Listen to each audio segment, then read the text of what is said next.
We've had some very comfortable days here in the Midlands ever since Idalia moved through and then pushed out into the Atlantic. It helped to bring down that drier air, giving us several nights and mornings of very comfortable temperatures with that low humidity. But it does look like as we now head back to work and school after the long holiday weekend, that summertime heat and humidity will be climbing back up. So looking at your afternoon dew points here over the next 4 days, and you can see tomorrow dew points aren't going to be the worst, but they're definitely going to be much higher than they have been, getting into the upper 60s. So that's starting to get to the muggy, the humid category. And then you can see Wednesday, Thursday, and Friday, we're back to kind of that summertime humidity in the lower 70s. So yes, it's going to start to get a little bit more humid, and that's going to push feel-like temperatures back close to the triple digits, especially Wednesday and Thursday, even into Friday, even out ahead of the next front. That could finally bring us some rain. It does look like it's going to be a touch humid and hot. So 78 degrees right now, 77 in Camden, 77 also in Winnsboro. So with the little bit more humidity, we're not cooling off as much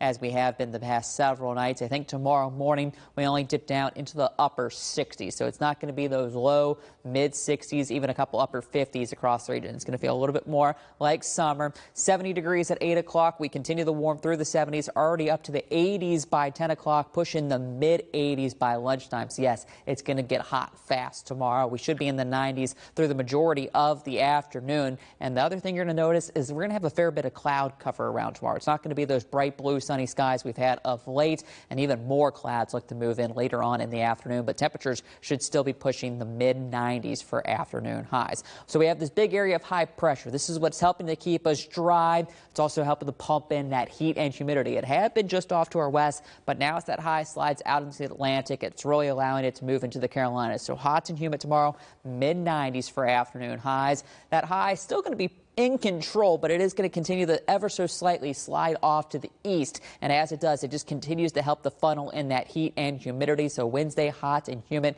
feeling more like 103 in the afternoon. Still going to be that way on Thursday, so still hot, feel like temperatures near 100.